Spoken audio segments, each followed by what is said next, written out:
that the Holy Prophet Muhammad sallallahu alaihi wasallam was mentioned by name in the Bible.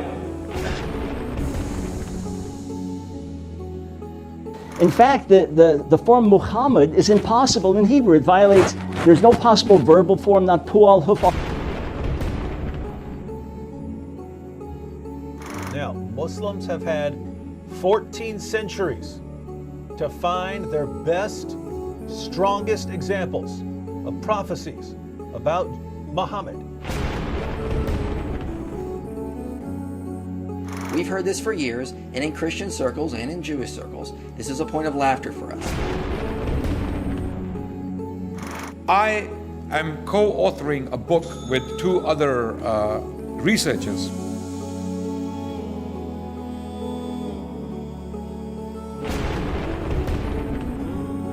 I've been working on a book for the last 3 years, which is going to show from Genesis to Malachi how all of this fits together, and it's better than the New Testament's attempts of proving prophecies for Jesus.